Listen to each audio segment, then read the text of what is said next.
Bonjour à tous, je suis Yves Koumassi, je suis cofondateur du cabinet CRI & Partners.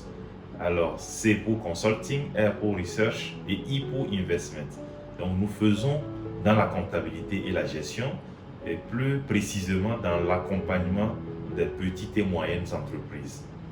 Oui, consulting, comme vous l'entendez, donc c'est l'intervention auprès des sociétés, c'est-à-dire face à une problématique.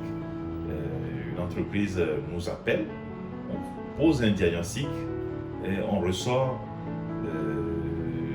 les difficultés ou bien les dysfonctionnements et ensemble nous réfléchissons avec le propriétaire face à son environnement pour ensemble choisir les meilleures solutions qui peuvent s'adapter à lui. Voilà. La recherche, donc, c'est par rapport aux études qui peuvent être faites sur un marché, quelqu'un qui veut se lancer, quelqu'un qui veut lancer un nouveau produit qui était déjà existant et qui veut lancer un produit, et faire les études de toutes sortes, bon, notamment des études de marché dans le cadre de la gestion d'entreprise, du lancement. Voilà.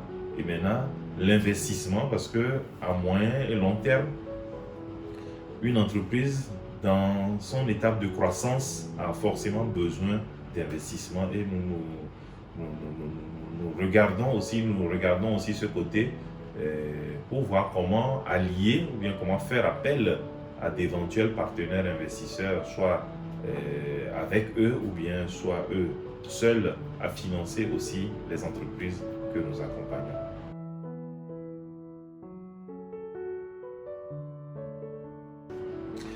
Alors, en réalité, nous sommes partis du constat sur le terrain, voilà, que beaucoup d'entreprises peinent à décoller.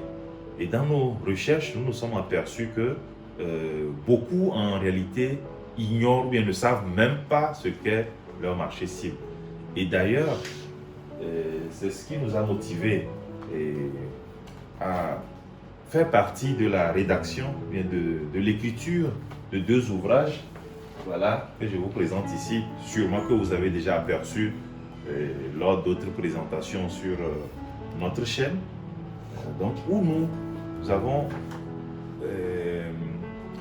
montré le marché, nous avons indiqué comment arriver, comment faire pour découvrir, pour comprendre son marché. Parce qu'en réalité, c'est ça aussi qui manque à beaucoup d'entreprises ici. Voilà. Ils voient l'autre qui fait quelque chose, hop, ils se jettent dedans parce que Mamadou a fait ça, marche pour Mamadou. Ah, moi aussi, je vais me mettre à vendre voilà, des tablettes parce que Mamadou vend des tablettes et que ça marche pour lui. Non. Donc, ce bouquin, en fait, que nous avons coécrit, présente bien le concept de découverte et de maîtrise de son marché cible.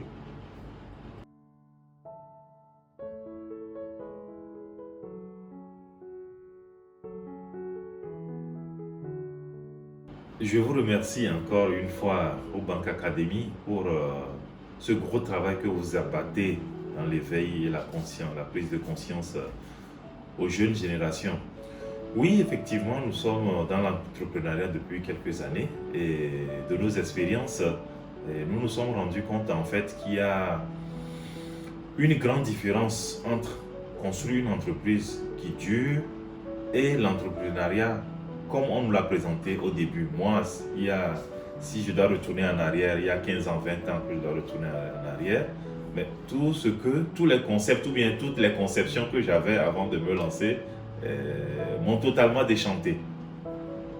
Au quotidien, voilà, concilier en réalité l'accompagnement d'un client n'a rien à voir en fait avec ce qui est généralement présenté.